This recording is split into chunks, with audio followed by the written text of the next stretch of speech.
Hi friends, welcome to our channel engineer மளிகை கடை. இன்னைக்கு நம்ம இன்ஜினியர் மளிகை கடையில் எதை பற்றின வீடியோ பார்க்க போறோம்னா, நம்ம மளிகை கடைக்காரங்களுக்கு கடைக்கு வைக்கக்கூடிய போர்டு, அப்புறம் இந்த பேகு, அப்புறம் இந்த ட்ரெஸ்ஸு, இது எல்லாமே எப்படி நமக்கு கம்பெனிக்காரங்க கொடுக்குறாங்க, அதை எப்படி வாங்குறது அப்படிங்கிற வீடியோ பார்க்க போகிறோம். புதுசாக பார்க்க ஃப்ரெண்ட்ஸ் நம்ம சேனலை சப்ஸ்கிரைப் பண்ணிட்டு பாருங்க.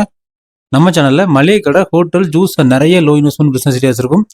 ஃப்ரெண்ட்ஸ், எனக்கு வந்து நிறைய பேர் கமெண்ட் பண்ணியிருந்தீங்க, இந்த மாதிரி பேக்லாம் எப்படி கொடுக்குறாங்க, கடைக்கு ஃப்ரீ போர்டெலாம் அடிச்சு கொடுக்காங்களா, அதெல்லாம் எப்படி அப்படின்னு சொல்லி நிறைய பேர் கேட்டிருந்தீங்க. ப்ளஸ் இந்த ட்ரெஸ்ஸும் சில கொடுப்பாங்க, அதெல்லாம் எப்படின்னு கேட்டிருந்தீங்க. ஒரு சிலர் வந்து இன்னும் அட்வான்ஸ்டாக போய் அந்த காலத்தில் வந்து அண்ணாச்சி வந்து உள் பனியனில் வந்து அரசன் சோப்புன்னு போட்டு உட்காந்துருப்பாங்களா, அந்த மாதிரி பனியன்லாம் இப்போ கொடுக்குறாங்களா அப்படின்னு என்ன கமெண்ட் பண்ணியிருந்தீங்க. இப்போ என்னென்ன கிடைக்குது, அதை நம்ம எப்படி வாங்கிட்டு இருக்கோம், நம்ம கடைக்கு எதெல்லாம் வந்திருக்கு அப்படிங்கிறத உங்களுக்கு நான் தெளிவாக சொல்கிறேன். ஃப்ரெண்ட்ஸ், அதாவது கடைக்கு போர்டு, சரிங்களா? உங்கள் கடைக்கு நீங்கள் கடை ஆரம்பிக்கும் போது ஒரு ஃப்ளக்ஸ் வச்சு நீங்கள் ஒரு போர்டு வச்சு கடை ஆரம்பிப்பீங்க. அடுத்தால கம்பெனிக்காரங்க வந்து உங்களை வந்து அப்ரோச் பண்ணுவாங்க. ஆயில் கம்பெனி, அப்புறம் பால் கம்பெனி, இப்போ லேட்டஸ்ட்டாக வந்து மெரிபா வாட்டர், இவங்க வந்து கொடுத்துட்டு இருக்காங்க. உங்கள்கிட்ட வந்து கேட்பாங்க, உங்களுக்கு போர்டு வைக்கணுமா அப்படின்னு கேட்பாங்க. அவங்க வைக்கணும் அப்படின்னா அவங்க கடையோட ஃப்ரேம் எவ்வளோ இருக்குது, எந்த அளவில் வைக்கலாம்னு அளந்துட்டு அவங்களே ஃபிக்ஸ் பண்ணியும் கொடுத்துட்டு போயிடுவாங்க. சரிங்களா? எந்த அமௌண்ட்டும் கிடையாது, அப்படி கொடுப்பாங்க. செகண்ட் வந்து பேக், சரிங்களா? பேக் வந்து நமக்கு வந்து இப்போ பேக், இந்த மாதிரி பேக்லாம் நமக்கு வந்து கடைக்கு டைரெக்டாகவே கிடச்சிடும். இப்போ ஏஜென்சிட்ட வாங்கினா மட்டும் கிடச்சிடும். சரிங்களா? நான் வந்து ஏஜென்சி வாங்கும் பட்சத்தில் அவங்க வந்து அப்பப்போ இப்படி பேக் கொடுப்பாங்க.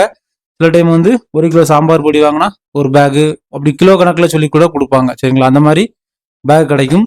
இதெல்லாம் நமக்கு எப்படி கிடைக்கும் அப்படின்னா, நமக்கு வந்து ஸ்டேஷ்னரி இதெல்லாம் வாங்குறோம்ல, இது வந்து பென்னில் உள்ளது பென்னு. இது வந்து இந்த கம்ஃபோர்ட் பற்றி வரும். சரிங்களா? இந்த கம்ஃபோர்ட் பத்திக்குள்ளது, இது வந்து கொசு பற்றி தான், ஆனால் கம்ஃபோர்ட் வாசனை அடிக்கும். இந்த மாதிரி கம்ஃபோர்ட்னு அந்த இதை வந்து அப்படியே போட்டு இருக்கும். சரிங்களா? அடுத்து நல்லா பெரிய சைஸ் பேக்குன்னு பார்த்தா பிளாக் ரோஸ். 10 ரூபா பிளாக் ரோஸ் டை விற்கும்ல, சரியான பேக்கு, ஜம்போ பேக் மாதிரி இருக்குது. எங்கேயாவது பெரிய லெவலில் நீங்கள் பர்ச்சேஸ் போனால் யூஸ் பண்ணிக்கிடலாம், அந்த மாதிரி யூஸ் பண்ணிக்கலாம். ரைட்டா? இது வந்து பிளாக் ரோஸ்குள்ள பேக்கு. சரி, இப்போ இந்த பேக் வந்து இது வந்து நமக்கு நேரடியாக வந்துடும். இது யாருக்கு வரும் அப்படின்னா, இந்த மெட்டீரியலை ஹோல்சேலாக வாங்குவாங்களா அவங்களுக்கு வரும். இப்போ எனக்கு வந்து சென்னையில் அண்ணாச்சி கடையிலேருந்து பொருள் எல்லாம் வருதுன்னு சொல்லியிருப்பேன். Stationery, note book, pen, pencil எல்லாமே அங்கேருந்து வரும். இந்த கம்ஃபோர்ட்டும் அங்கேருந்து தான் வாங்குவேன். அவங்க வந்து அப்பப்போ எனக்கு இப்படி ஒன்று கொடுப்பாங்க. சரிங்களா? அப்படி நம்ம கடைக்காரங்கிட்ட வாங்குறது தான் இது. அடுத்து 2 டிஷர்ட் கிடச்சிருக்கு. சரிங்களா? எல்காஸ் பால் பாயிண்ட் பென், இந்த மாதிரி இந்த பென் கம்பெனிலேருந்து பிளாக் கலர் டிஷர்ட் 1. அடுத்து நட்ராஜ்லேருந்து ஒரு டிஷர்ட் கிடச்சிருக்கு. இது எல்லாமே எனக்கு ஒரே நேரத்தில் கிடைச்சது கிடையாது, அப்பப்போ கிடைக்கிறது தான். சரிங்களா? சூப்பரான குவாலிட்டியில் நட்ராஜ்லேருந்து கிடச்சிருக்கு இது. ரைட்டுங்களா? 2. ரைட்டுங்களா? சரி, இப்போ இந்த டிஷர்ட்லாம் சொல்லிங்களா, சைஸ் செட் ஆகலைன்னா எப்படி பண்ணுவீங்க அப்படின்னா, கிடைக்கிற சைஸை வாங்கிடணும். செட் ஆனால் நான் வச்சுக்கணும், இல்லைன்னா கடைக்கு வர யாருக்கோ கூட கொடுத்துருவேன். ரைட்டா? அடுத்து வந்து இப்பி நூடுல்ஸ்லேருந்து இந்த மாதிரி அந்த டிஸ்பிளே பண்ணக்கூடியது.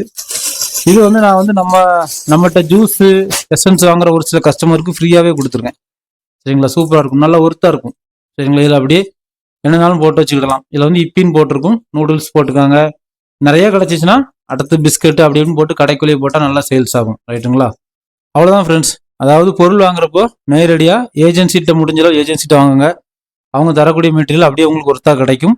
ஹோல்சேல் கடையில் வாங்க முடிச்சு அவங்ககிட்ட அப்படி சொல்லி வைங்க, அப்பப்போ அவங்களே கூப்பிட்டு தருவாங்க. இது மட்டும் இல்லாமல் ஊருக்கு தக்கன நிறைய பொருள் கிடைக்கும். எனக்கு இதுக்கு முன்னாடி ஒரு ரெயின் கோட் கிடச்சிச்சு, அப்புறம் ஸ்டூல் தருவாங்க, ஃப்ளாஸ்க்கு கொடுப்பாங்க, அப்புறம் கொடை கொடுத்துருக்காங்க. இந்த மாதிரியான நிறைய பொருள் ஒவ்வொரு கம்பெனி அவங்களுக்கு ஏற்ற மாதிரி கொடுப்பாங்க. ஆனால் நீங்கள் கண்டிப்பாக ஏஜென்சிலேருந்து தான் பொருள் வாங்கணும், இல்லைனா பெரிய ஹோல்சேல் கடையில் வாங்குறப்போ அவங்ககிட்ட சொல்லி வைங்க. இதுதான் ஃப்ரெண்ட்ஸ் இதில் உள்ள சீக்ரெட்னு கிடையாது, எல்லா கடைக்காரங்களுக்கும் தெரியும். கஸ்டமருக்கு இப்போ பொதுமக்களுக்கு வந்து ஒரு சில தெரிஞ்சிருக்காது. எல்லா வியாபாரியும் இந்த மாதிரி பேக்கோட தானே எப்பவும் போகிறாங்க வராங்க அப்படின்னு நினைப்பீங்க. இந்த மாதிரி கிடைக்கிறது தான் இந்த மாதிரி பேக்கு. நிறைய சான்ஸ்ல நான் என் கடைக்கு வர கஸ்டமருக்கு ஃப்ரீயாக கூட கொடுப்பேன். சரிங்களா? நல்லா ஸ்ட்ராங்காக இருக்கும். இப்போ ஹெவியாக எங்கேயா ஒர்க்குக்கு போகிறாங்க, அவங்க செட் ஆகணும், அவங்களுக்கு கூட அப்படியே கூட கொடுப்பேன். எல்லாமே நல்லா ஜிப்பெல்லாம் போட்டு ஜம்முன்னு இருக்கும் பேக்கு. நல்லா குவாலிட்டிக்கு வந்து எந்த இடத்துலையுமே பஞ்சம் இருக்காது, நல்லா சூப்பராக இருக்கும். ஓகே ஃப்ரெண்ட்ஸ், உங்களுக்கு இந்த வீடியோ ரொம்ப யூஸ்ஃபுல்லாக இருக்கும் நான் நினைக்கிறேன். ஃப்ரெண்ட்ஸ் அண்ட் ஃபேமிலிக்கு ஷேர் பண்ணுங்கள். ஏதாவது டவுட்னா கமெண்ட் பண்ணுங்கள், கண்டிப்பாக நான் உங்களுக்கு ஆன்சர் பண்ணுவேன். தேங்க்யூ ஃபார் வாட்சிங் இன்ஜினியர் மளிகை கடை. மீண்டும் ஒரு தொழில் மற்றும் ஒரு பயனுள்ள வீடியோவில் சந்திக்கலாம்.